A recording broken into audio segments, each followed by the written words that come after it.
Good morning and welcome back. We are here at the REV Fire Group Apparatus Truck Conference and Expo.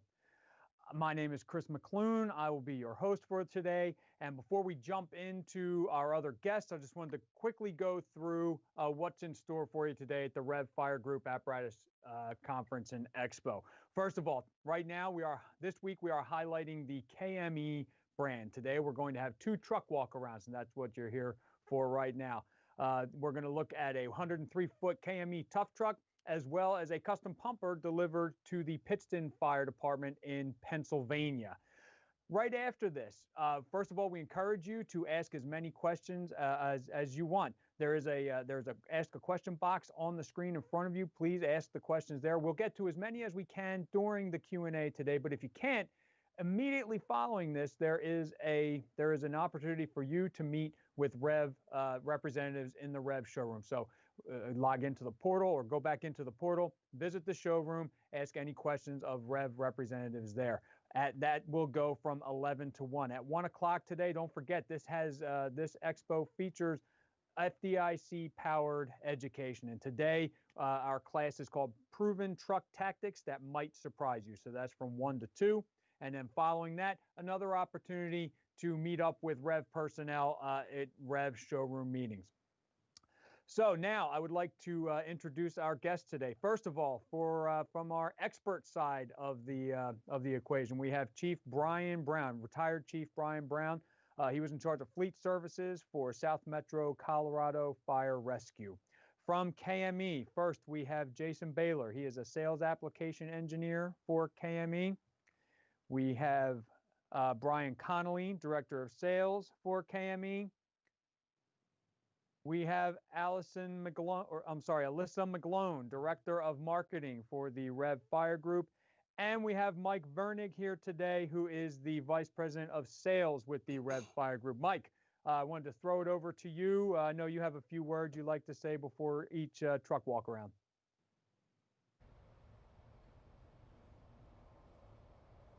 Yeah, Chris, thank you. And thank you, Chief Brown, for lending your expertise today. You know, this is week 3. We've done E1 and Farrar last week and E1 the week before, and now it's KME's turn.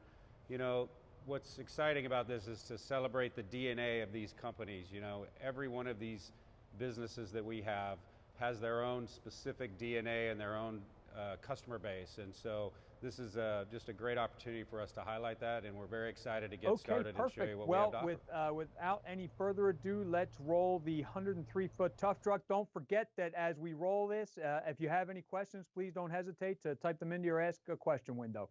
Roll the tape.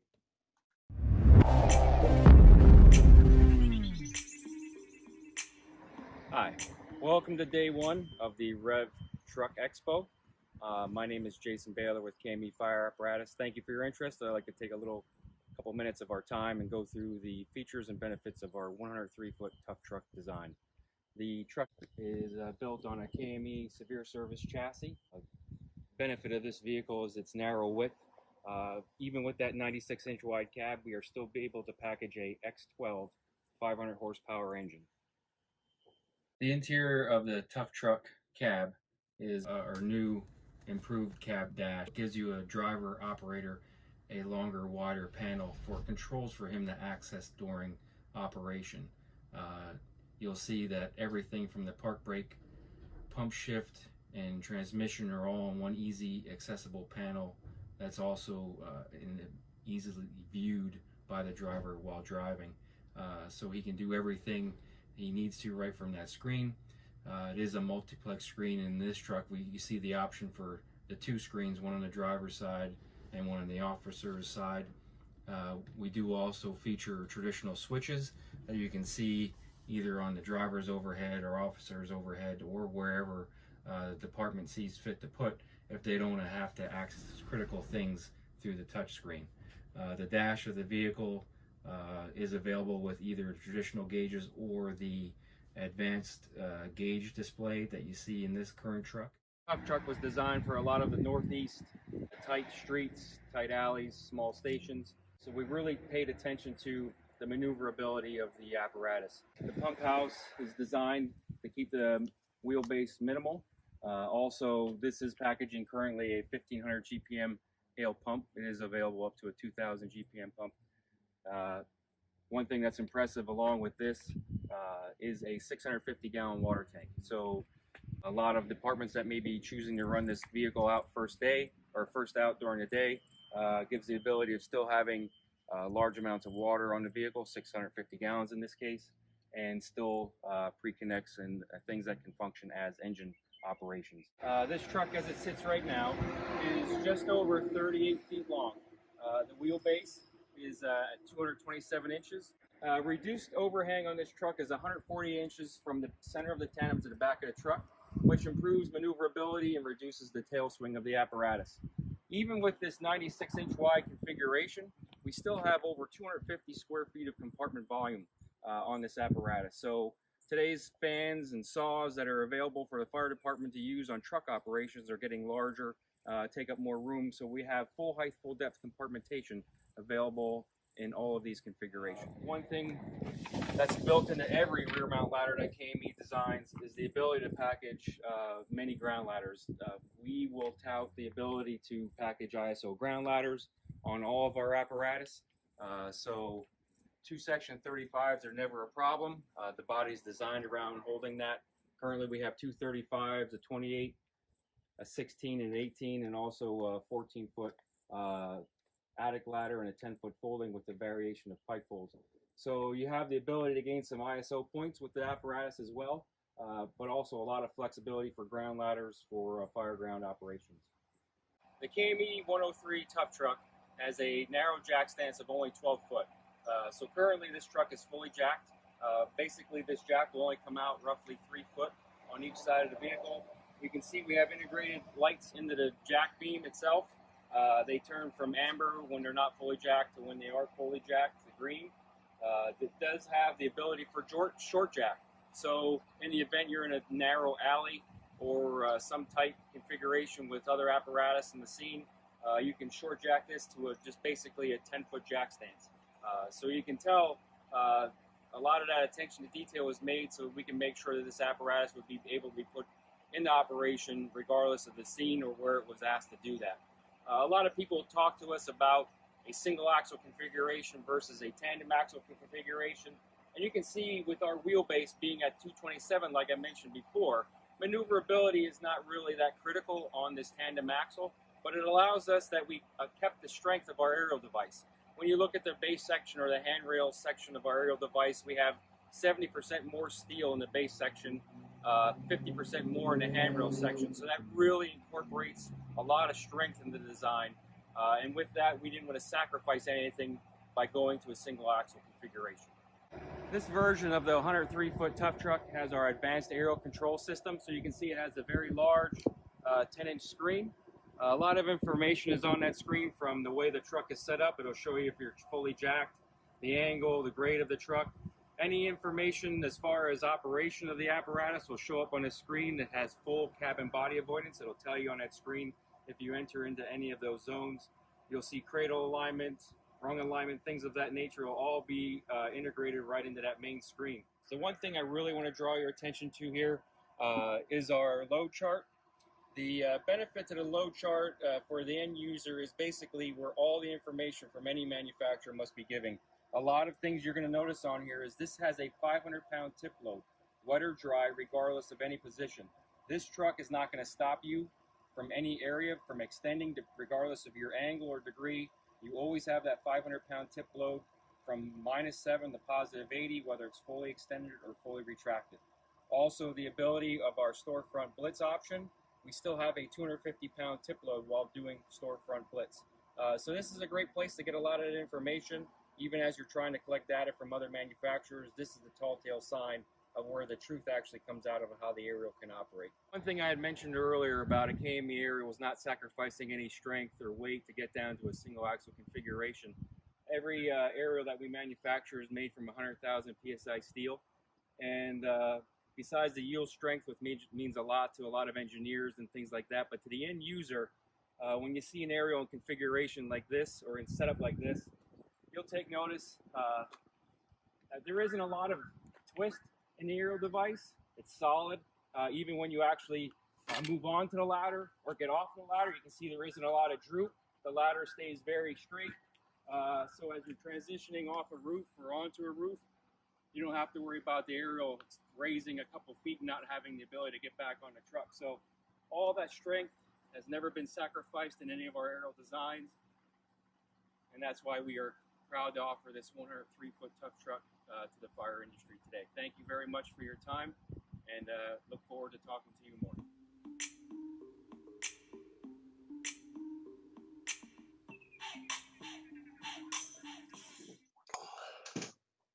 Okay, we are back. And before we jump into our Q&A with Jason and get Chief Brown in on the act, I wanted to comment just real quick and event, we'll go back to the booth as well. When we, and I know Chief Brown has some questions about this as well. When we talk about this truck, the truck as it's sitting there, there are a number of features on it that you don't normally see. And Chief Brown's going to ask about this in a little bit. Just the 650-gallon tank, for example, we don't see tanks of that size normally on an aerial. But this is a very specific product that KME developed. It was based on specific criteria that it had gotten back from its customers. So if we could cut back to the booth, I wanted to ask Mike real quick if you could just kind of go over some of that genesis of how the Tuff Truck came to be.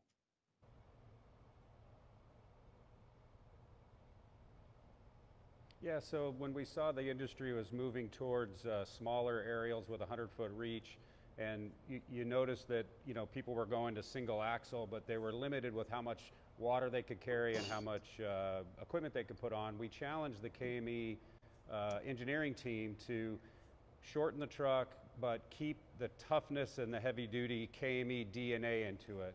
And they went to work on it. It took about 1.5 years, and what they came up with is, Chris, what you saw today, and it's pretty spectacular when you see what we're able to do as far as what this truck can carry and what the configurability is, and then the tight package and what you saw in that video and what you'll talk about in a minute. But we're very, very excited about this truck, and we think it's an alternative to some of the single axle trucks that are out there now.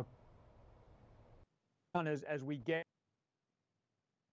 based on what Mike just discussed with us, this is a truck that is really, and we talked about this a couple times over the past 2 weeks through the different brands. It really does represent some of the current trends within the fire service in terms of trying to get as much as to maximize the productivity of any of the vehicles. Wants and needs. I mean, it is, these are tactical considerations that departments are up against right now, where they need, look to the manufacturers to get some of those features incorporated. So just having now seen the video and such, what were your first impressions of the rig? Well, Chris, I agree with you. It's a very dynamic, very heavy-duty truck. The thing that's most appealing to me is the overall aerial footprint. To look at reach is incredible, especially if you're going to go out and you're looking at purchasing an aerial and you're looking at the area it's going to service. It's very incredible to think about that you only have an 11 or 12-foot footprint. Very dynamic feature with that aerial. Now, as we get into this, and we're going to talk more with Jason when he's over at the truck there, get some kind of some of that product specialty feedback on this. What are you seeing, especially as you get around the country? You are, you're speaking at different conferences. You come to FDIC International every year. So you're out there. You're kind of on the front lines of some of these things, and you have now, having retired recently from the Colorado.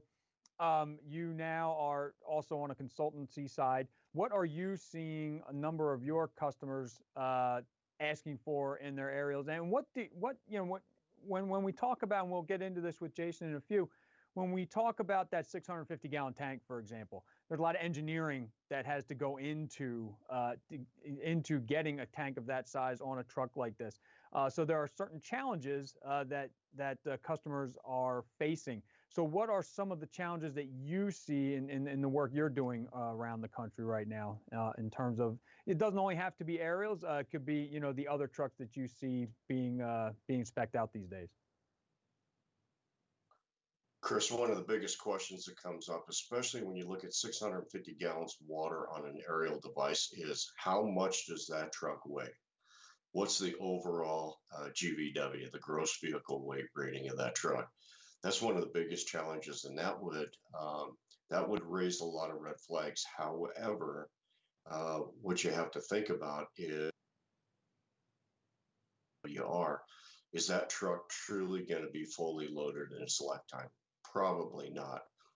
The other biggest thing is a lot of the clients and customers that I deal with don't actually drive around their district and look at the setback that they're going to have to deal with when they have an aerial device in that district, and the reach that they have to have, and how they're going to be able to, is 103 enough, or can they do a 95, or do they have to go to 105? I would bet that this 103 would fit a lot of different applications with a lot of the different customers I deal with. So I like it. Now, one of the aspects that you always talk about, well, actually there are two. One is the needs versus wants, but one of your specialties in Colorado was the maintenance end of things. And so as you go around, you make your travels, what are some of, I guess this kind of puts you on the spot, but what are some of the cool maintenance features you have seen as you make your rounds? And also, what are some of the challenges that come to mind? I know for me, one of the things that has been talked about a lot are electronic valves, for example. And the beauty of the electronic valves on a pump panel is that you can then put that valve anywhere in line anywhere. But oftentimes the department might not include their maintenance personnel on the truck committee, and where that valve is ultimately placed is not in the best spot for maintenance. So I guess what are some of the things that you have seen spec'd that are helping that aspect that maybe other departments can borrow? Because we all steal from each other. We all, whenever we see something cool on one truck, we always want to put it on our next truck. So, what are some of the things that you've seen, and what are some of the challenges that maybe you faced in South Metro and that you see other departments facing today? Well, I got to tell you, when you talk about electronic valves or electric valves, it's a love-hate relationship. Departments love them or they hate them. So many departments want to keep going to that manual push-pull valve, which I don't technically disagree with. However, I'm a big techie guy and I love the technology. So the more we can use the technology to consolidate the pump panel and to consolidate and create more space and shorten the size of the vehicle, the more I'm for that. A lot of departments actually like to use air operated valves. You got to be careful with that because it depends on the environment you're in. We get a lot of condensation in Colorado. Condensation, especially in the wintertime, tends to freeze. And then you got a valve that's stuck open or you got a valve that's stuck closed. That's one of the big ones with that. But once again, technology is a big one. And I get a lot of pushback from a lot of different customers because they're not really up with the technology and don't understand the technology.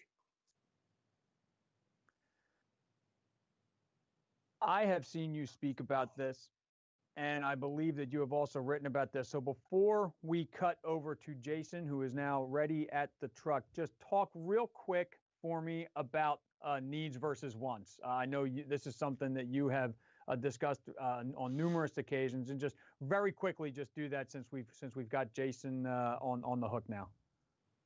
So real quick, I was the chairman of the Apparatus committee. I had 5 different groups that I dealt with.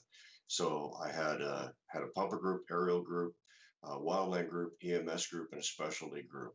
So you can think of all the dynamic features of each one of those group. And a lot of times it came down to a need versus a want. Let's talk about a lighting package real quick. Do we really need that on the truck to keep it safe and keep it well lit, or do we just want it because it looks good and it looks pretty? So you gotta look at the functional side of that as well. Okay, well, I see Jason on the screen now, so we're going to start throwing it over to him. Brian, I know that you and I, kind of, behind the scenes on this as the video was going on, we kind of threw some things back and forth to each other. So I'm just going to let you dive into it with Jason. I know you have a number of questions for him. Right. So, Jason, very well done, by the way. Very nicely done. My first question for you is the tip of the ladder. Is that a structural component, or is it replaceable, sacrificial? Excellent question, Chief. You'll see the what looks to be a stainless steel finish on the tip of the ladder. That is actually our bolt-on egress. So it is a sacrificial part of the ladder that can be replaced. We put a lot of thought just into this as well. You can see this, just the handrails and the K-bracing, it's all knurled aluminum, so as you're transitioning to and from a roof, it gives you a lot more of a positive feedback as you're getting on. Also, you'll see that the rounded corners on the front of the stainless as well, or on the egress, that just prevents it from getting hung up on the roof or soffit. And also just the fact that it's stainless, you'll see in a lot of traditional aerials that it is painted. So if it gets nicked or marked through its service, it could have the tendency of rusting, where the stainless version that we offer here will not rust. Very nice. So talk about the waterway, Jason, and the GPM for the waterway, GPM for the nozzle, and is that nozzle, can it be moved for rescue mode or for firefighting mode? Excellent question, Chief.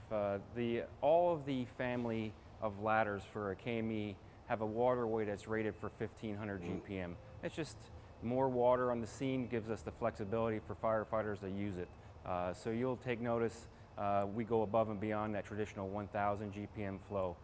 The nozzle, in this case, happens to be an Elkhart. It is sized to equate to that flow. So this is monitor nozzle configuration, will flow 1500 GPM. And the waterway, like you had referenced, it is pinnable.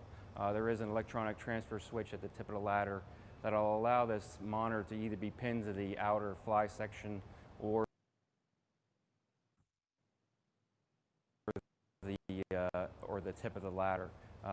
The one thing that we really pride in when we did aerials is this 1500 G waterway, you get full, there's zero restrictions. So if for some reason you're in a position where the monitor has to be pointed 90 degrees out the side of the ladder, you still have that same 500-pound tip load, still have that same 1500 GPM rating. So wherever you can position that monitor, it's going to provide you that 50 pounds per minute.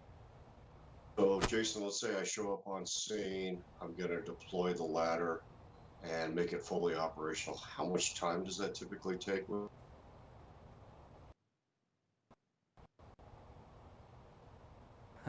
The beauty of this Tuff Truck design here with a 12-foot jack stance, it's very minimal. And right around 20 to 24 seconds, since the jacks are only really coming out only about 3 foot on each side, you can deploy these jacks very quickly. They are extended jack or stroke jack as well, so you have up to 10 degrees leveling that you can get this truck in operation. So it's very quick, very fast setup. Nice. Now, when they're fully deployed, does it auto switch to aerial, or do you manually switch it to aerial?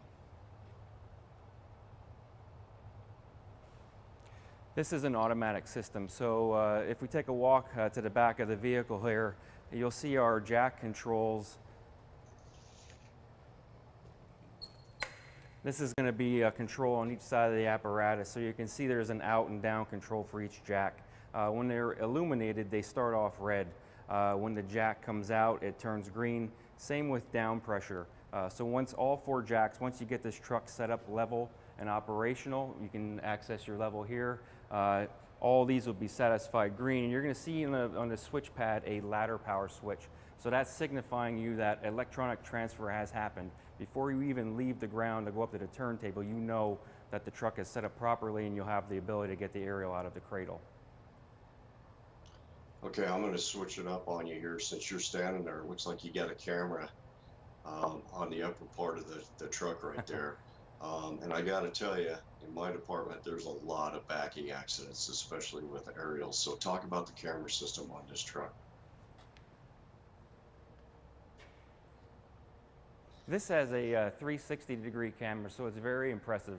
There's cameras on the front, back, also the sides of the apparatus, and that feeds all inputs into a screen inside the cab. It basically gives you a 360-degree orientation around the vehicle. We actually go one step further. When you're driving, you can actually engage a overlay on that display. Will actually show the jacks extended. So before this operator or chauffeur even gets out of the cab, he has the ability to see if his jack is going to interfere with a tree, a car, a dumpster, whatever, before he even sets the parking brake. So it's just one additional feature in addition to being able to see around the entire vehicle, is just to having that knowledge of knowing you're going to be able to get the jack set. Chief and Jason, if I could interrupt you for just a second, we do have a few questions coming in from the audience, and I want to make sure that we get to them. You know, and Chief, we'll switch back to you as well. Sure. Jason, real quick, was the overall length on this vehicle 34 feet, or was it something different? What was it in the video?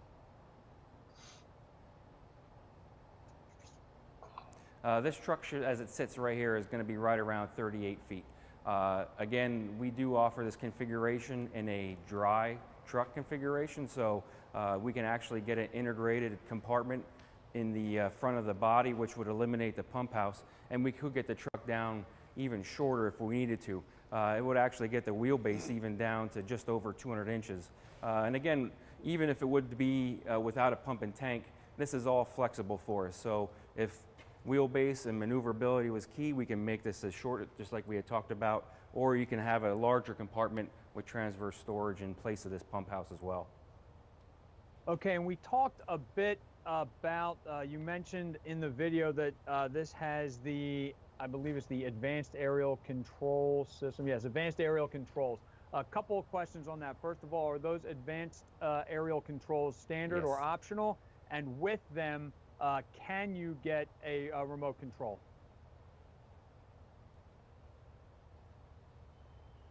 Sure, those are a lot of great questions. If we want, we can actually take a walk up here to the turntable and get a little bit of a highlight or a better visual on the controls themselves.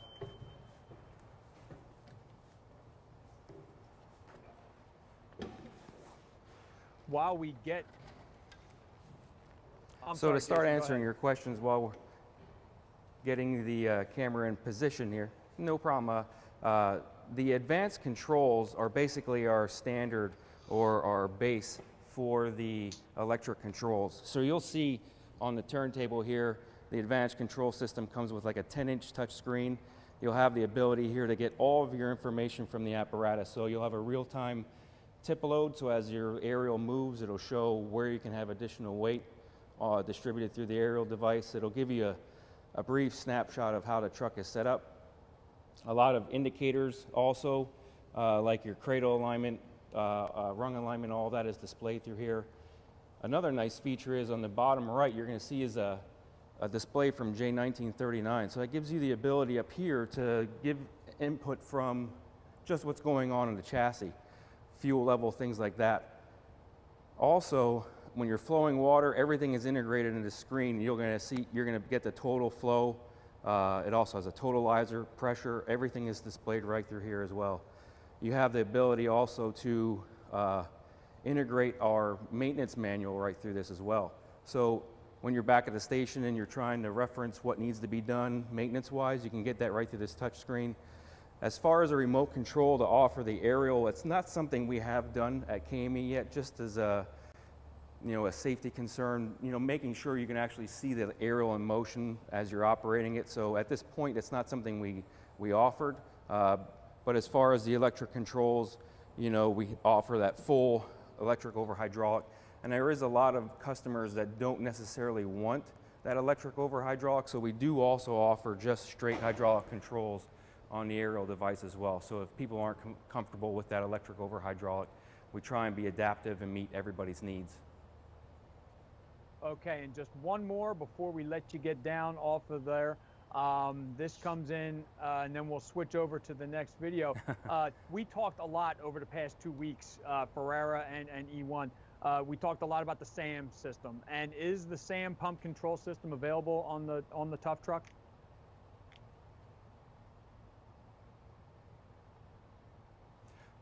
Again, this is the Hale XS. So pretty much any package that is available from Hale with that SAM system, it would be available on this system as well.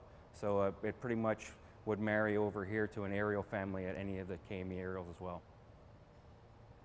Okay, perfect. Well, thank you, Jason. I'm going to let you get down off of there. We're going to let you take a little break there, and we're going to take a look at the Pittston truck now, guys.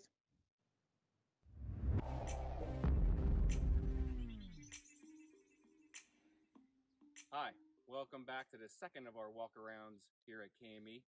Before we get started, I just want to take an opportunity to thank the City of Pittston for allowing us to use this vehicle that has been put in service.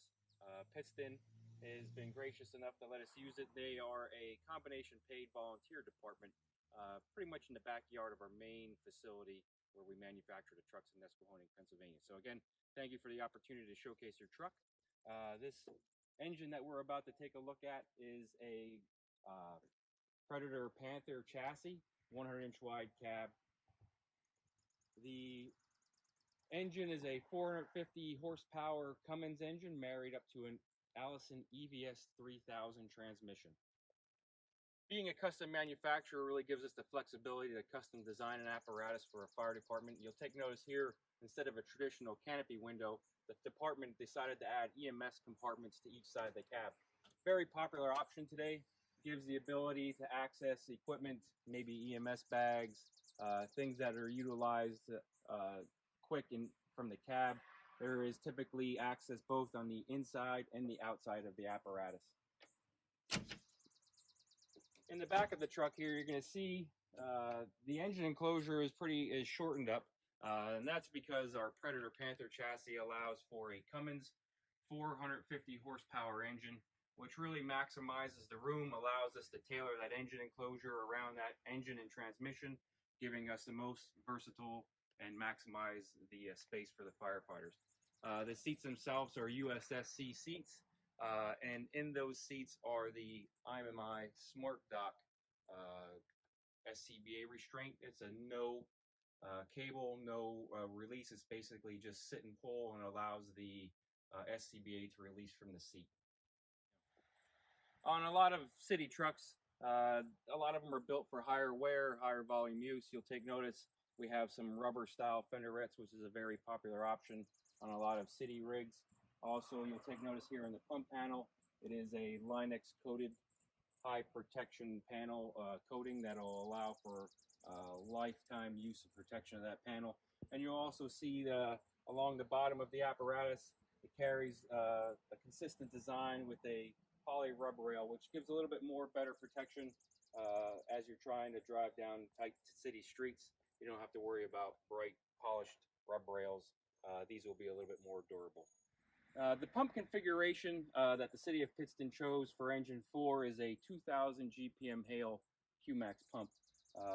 You can see there's a variation of push-pull controls or hand-wheel controls. The apparatus is outfitted with traditional cross lays. Right now there's 2 inch and 3/4 and a 2.5 cross lay on the side. Pump panel, booster reel configuration up in the dunnage area, along with a TFT gun. You can see also here on the pump panel there is an electric control for that gun, just to try and minimize the apparatus being climbed on and potential for falls, so it just keeps everything close and on the ground.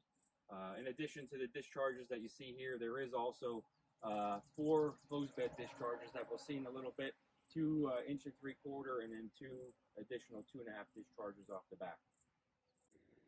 The body configuration chosen for engine 4 is our KME medium body. The body itself has a 64-inch fender, which allows for fender storage. You can see here, you can either hold water cans, dry chemical extinguishers, or SCBA cylinders. The medium body style just references the length of the body. There are multiple configurations that we have. In this case right now, as it sits, this is a full height, full depth driver's side, and then full height, full depth, or split depth on the officer's side. As we walk around the back of the apparatus, we're going to see it is our traditional wide bed hose bed. So basically the hose bed, or the design of the configuration, goes from side sheet to side sheet of the body. On the upper left portion of the hose bed, you can see there was an additional compartment added for department Stokes basket. You can see the additional rear dischargers that we spoke about just previously. And there is also a size for 1,500 feet of 5-inch large diameter hose in that hose bed as well. Packaged on top of the body is also a Cummins 8 kW generator. That generator powers obviously things like this cord reel that we can see mounted up in the dunnage area. Also, the fire department chose to go with fire research scene lighting. You can see that throughout the vehicle in these telescoping lights in the back of the cab, 12-volt scene lights across the top of the body, and also tripod lights in the back. The fire department also did something a little bit different than what most traditional departments do.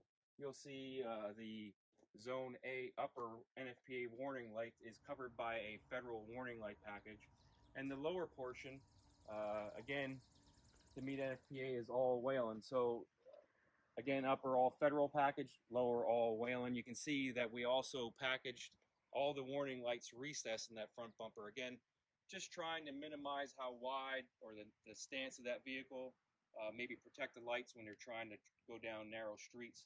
Even the federal Q2B is fully recessed into the front bumper here.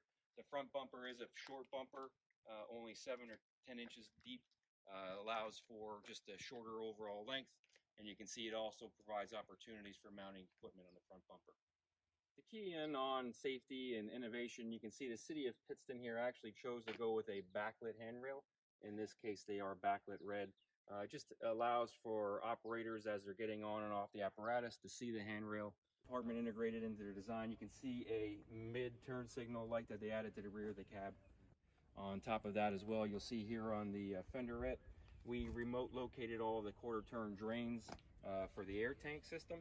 What that does is allow for easy access for the operator, or whether it's their day-to-day check or their weekly routinely checks, to drain the moisture from the tanks without having to climb in underneath the apparatus to do that. Thank you to the city of Pittston for allowing us to showcase Engine 4 here at our REV event.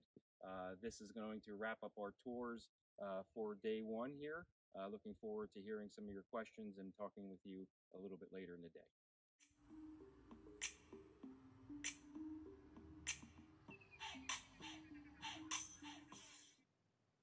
Okay, we're back, and again, this is a truck that kind of embraces a lot of what we see in the fire service right now in terms of apparatus specification. It's a truck that's equipped to do a lot of things, but it's also designed to be as compact as possible.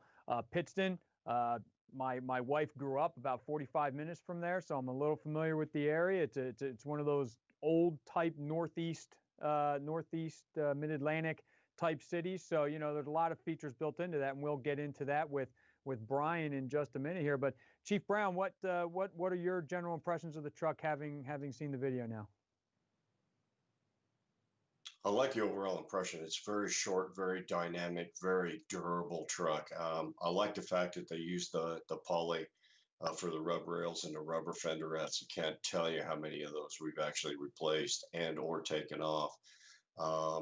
I like the truck overall. It's very end user friendly, especially from the maintenance side when Jason was actually showing the bleeder valves for the air tanks and more features of the truck. I do have a couple questions about the lights that we'll get into later, but very nicely done. Okay, well, let's cut over to Brian now, and we'll get into our questions. Don't forget, as Chief Brown and I are talking to Brian, don't forget type in your questions in the Ask a Question box, and we'll get to as many as we can. If we can't, will be some opportunities that we'll talk about later where you can get them answered. But Chief Brown, take it away. Brian, like I said before, number one, thank you for being here and doing that. You did an awesome job on the truck in the video. Do you have a question about the lower lights, especially the front bumper on both sides, and then the midship lights that have that lower white light? So are those like ditch lights or scene lights, and do they come on when the turn signal comes on? These lights here in the bumper, first of all, we see the bumper that we're talking about, a smaller 6-inch bumper. We talked about the streets in the Northeast and how tight everything is, so they chose to go the smaller bumper. You'll see how the lights are recessed so they don't protrude. These lights can be set to different flash patterns and just different features, whether it's the white light. We also have some of the lights on the back of the cab that are turn signal lights as well. So we have a bunch of different features going on with the lights along the bottom of this unit. Okay, go back to the front bumper and the light on the side right in front of the driver's door, and look at that white light down below.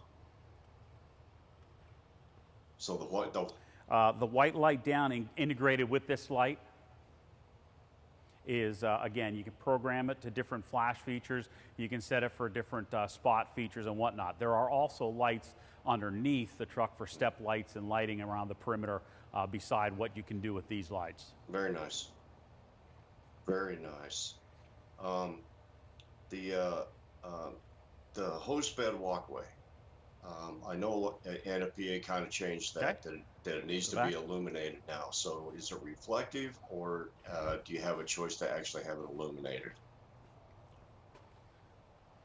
We can do both. So if you're talking about the top hose bed walkway up top, so when you get into the stepping surfaces or up at the upper portion, we do have the option to illuminate it more, but we do offer illumination as well as reflective material around the perimeter just to mark off any when you start getting closer to the edge of the truck.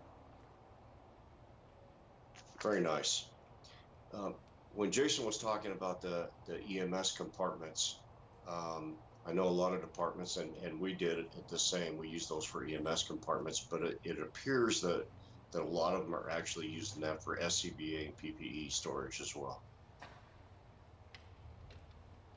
Well, that's obviously an option. The fire department here is using this for EMS equipment, different things other than SCBA, although we do offer that feature. In this particular cab, you'll see in the walkway, the cab, you'll see the configuration. So they have 2 SCBA seats with SCBA's outboard as well as far as extra. So one of the things you'll notice in the Panther chassis that we have here, you'll notice the foot space in front of the seating area. Because it's a lower profile, a smaller doghouse, it gives you a lot more space for seating position. So again, outboard they have some EMS compartments, but we do configure those with seating. So again, it all depends what the mission of the department is and what they design. Very nice. Roll-up doors. So are roll-up doors more popular from your customers rather than the old hinge type doors? We still do both roll-up and hinge, and right now it seems, again, if you're looking for the areas, especially in Northeast and some of the cities where they don't have some of the room to actually open up a full-size hinge compartment, this is where the roll-up door comes into play. But again, we can do hinged or roll-up doors. Very nice. Brian, let's go back to the cab. And we talk about the clean cab concept with the firefighter cancer and now the COVID virus and other viruses that are out there. Do you use any in-cab filters and or any HEPA filters? We do give an option for a engine type HEPA filter, and I believe we're going to talk a little about some of the exciting things we've got coming up in a future segment. But this cab in particular, what we try to do, you see a lot of the painted surfaces, so the painted surfaces are a whole lot easier to wipe down and clean. Same with the flooring. It's a flooring composite material that you can wash out. Some of the, obviously the seats can have covers that you can remove and are also washable. So we try to do as much as we can to make it a whole lot easier to clean, to keep clean and sanitize.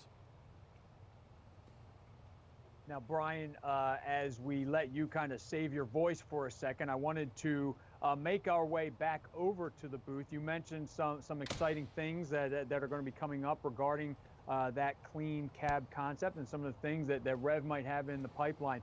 Mike, did you want to comment on any of that?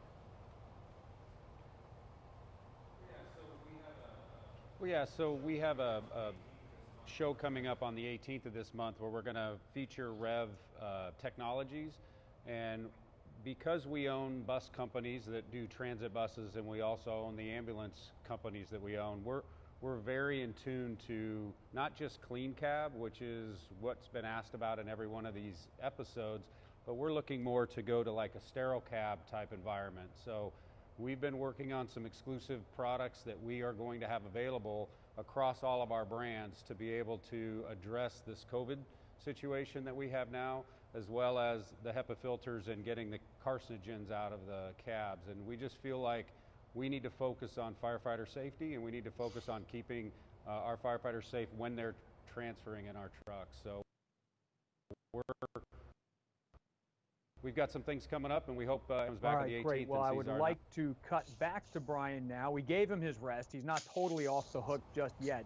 I'd like to cut back over to him at the truck. We do have a number of questions coming in about the truck. First of all, let's see here. The overall length of the truck and the rear and front angles of departure. What are we looking at there, Brian? So overall, the length of the truck is 29 feet overall length. Your angle of departure is 8 degrees. It has a 175 wheelbase. While we're talking about overall dimensions, one of the nice things with this too is this is under 10 feet high. So you have 9 feet 4 inches as far as an overall height. Width is 100-inch wide.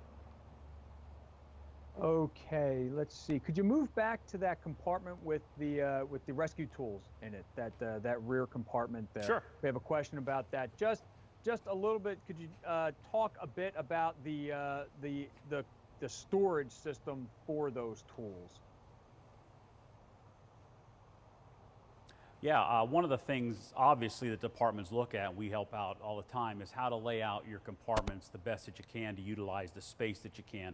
And in this compartment, this is their rescue tool compartment, obviously. They're using the Hurst e-hydraulics. You'll also notice that we've got pack track on the back of the wall to mount. So the name of the game is basically ergonomics when you're trying to handle some of these larger rescue tools. So one of the nice parts about this setup is you can fully extend the compartment, and then this is a Zymatic lazy Susan type thing where you can actually turn the whole system around and choose whatever tool in the best position that you need to get it on. So very well thought out compartment as far as rescue tools. Okay, and the tank size for that truck, what's the tank size on the Pittston rig? Water tank on this is 750 gallons, and we can do a combination up to 1,000 gallons. Again, once we start laying out the tank, it obviously taking into consideration hose loads and things of that nature, but we can go up to 1,000 gallons. Okay, cab length. We talked a little bit about the cab, some of the features. You showed us the 4 SCBA that are in there. A question came in, are there different cab lengths available for potentially more seating? Absolutely. We offer a cab length that you see here is what we call an MFD. So that's the extension that you're seeing. We offer an XMFD, an LFD, and an XLFD. So it goes up all the way to a 20-inch total extension off the back. So it gives you a variety of different seating options from what you see here. Again, with our cabs, when you get into a severe service, a Panther, or a Predator, depending on the width of the cab as well. We also offer 10-inch raised roofs, 16-inch raised roofs, and 22-inch raised roofs as well. Okay, talking about the compartments again, and you can hang out at the cab because I'll have another question for you up there. But the compartments, are they set up for recharging battery-powered equipment? They can be. We can do different variations. Again, it's all based on whatever the fire department likes. We can put charging terminals in to actually charge any of their equipment while it's on board. So again, it's customer specific, but we have all those types of options available. Okay, and the switches in the cab, are they customizable?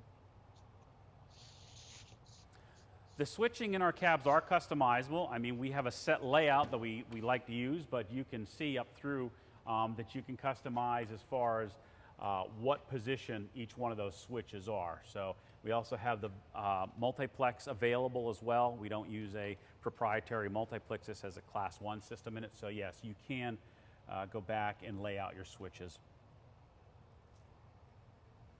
Okay, and did you mention the name of that multiplex system just now? Is it using the E2020? This is the class 1 multiplex system. Okay, and body materials. What are some of the body material options offered by KME?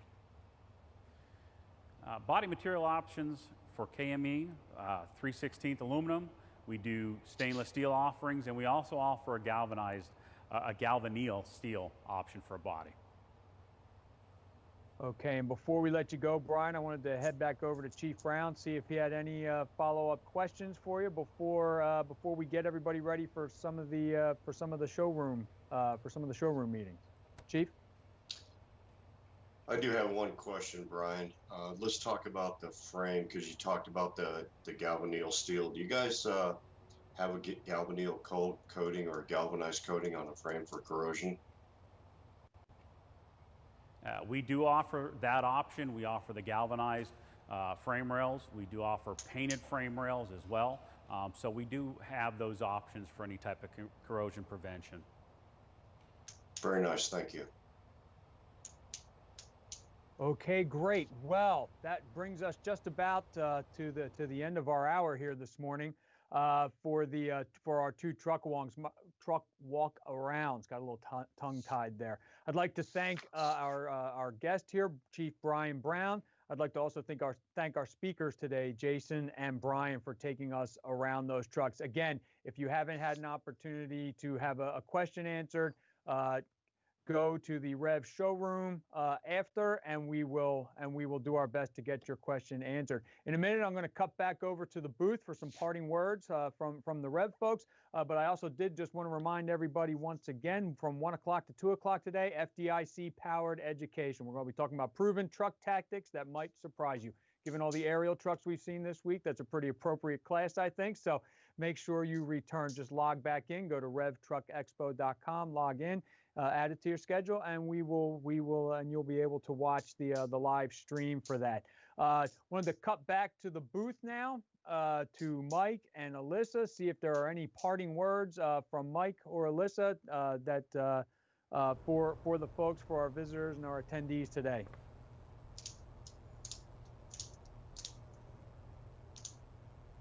Yeah, thank you, Chris. We just want to again say thank you to Chief Brown for being with us today. Tune back in tomorrow. You'll catch him again tomorrow, and we've got 2 new amazing trucks to show you tomorrow. So tune back in live at 10 a.m. Eastern tomorrow to catch us again. As Chris said, don't forget to check out the FDIC-backed education today. Tomorrow we have REV education. If you've heard a little bit in the industry about eco-technology, idle mitigation, you don't want to miss tomorrow's feature, which is going to highlight that topic, and you'll learn a little bit more about what REV is doing to answer that call in the industry. Facebook Live with Chris McClune later today. If you're tuned into Facebook, check that out. Make sure to share it across all of your social media platforms. And we just want to keep the conversation going that we've started today. So be sure to schedule your one-on-one meetings with our brand reps today, either Jason or Brian. But tune back in tomorrow. We want to see more of this conversation. We want to just keep the conversation going and tell you more about what KME has to offer. All right, perfect. Thank you, Alyssa. Well, again, this has been Chris McClune for the REV Fire Group Apparatus Conference and Expo. Don't forget, coming up next, FDIC powered education. After that, coming up next is REV showroom meetings. After that, FDIC powered education. Don't forget though to go back into the portal often, because there's a lot of information in there about all the different brands we've already touched on, what's coming, and what we've seen today. So again, my thanks to all of our speakers today. Have a good one and stay safe.